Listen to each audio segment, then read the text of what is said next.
Your pussy. Hey, bring the camera, son. Bring the camera. All the young girls who want to make life with pussy, your pussy will perish with you in hell. May your pussy perish with you. May your smooth pussy, creamy pussy, and tight pussy perish with you.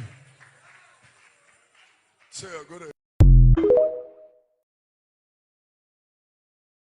Once again, we see that within Christianity, it is a case of trying to control the sexuality of women.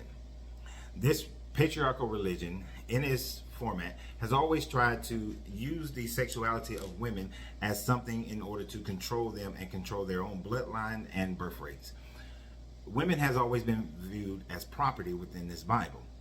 As we see that with a young girl who is sexually assaulted by a man who is not betrothed, she's not betrothed to, but she has not been betrothed to any man. All the man has to do is pay 50 pieces of silver, and this young lady then has to marry this man and provide children and be his wife for the rest of her life. He cannot divorce her and must always treat her as his first wife during the entire duration.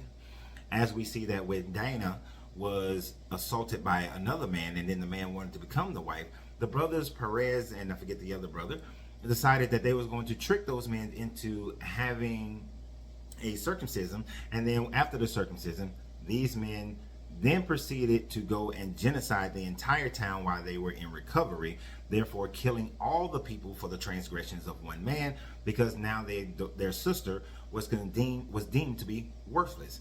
We see this when on multiple occasions when they were told to go and destroy another tribe, they went in and they killed all the men, all the fighting men, all the young men, all the old men.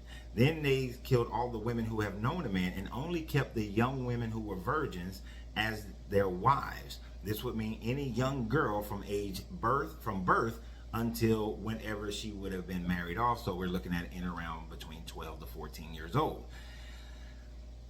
This religion has always tried to control women. Even in the story with Tamar and her father-in-law, what we see there is it was okay for him to go and sleep with what he thought was a prostitute, but yet when he found out that she had become pregnant and both his other sons had died, he then decreed that she must be stoned, but instead realized that he was the perpetrator and then declared her righteous. And this is where you get your line of David from, out of this type of story. And I know many will say God can work miracles out of the worst situations, so I'll go ahead and take that comment out of your mouth right now. But we always see this type of thing, that a woman's value is in her pum pum, and that her ability to produce sons is the only value that a woman has. And even in today, we see that this man is speaking pretty much the same way Jesus did when he drew a line in the sand because they wanted to stone a woman who had committed adultery. And I often ask, who did she commit the adultery with? Because she did not commit this adultery on her own, that she had to have someone that she committed adultery with. Where is the man that should be stoned for committing this adulterous, having this adulterous relationship with this young lady? In this particular video, he says nothing about the young men to which these women are trying to make a living off of their pum pum. Instead, he is only condemning the women and their pum pum to hell, to degradation, and not saying anything concerning the young men or the older men to which they're engaged in these extracurricular activities.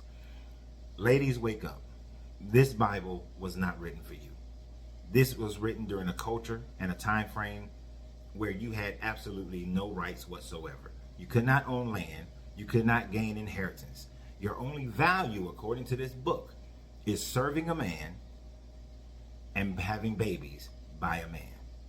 One day, you may wake up and realize this. But until then, always understand that you have to free yourself to be yourself, because your greatness is non-negotiable. Good journey, good vibrations.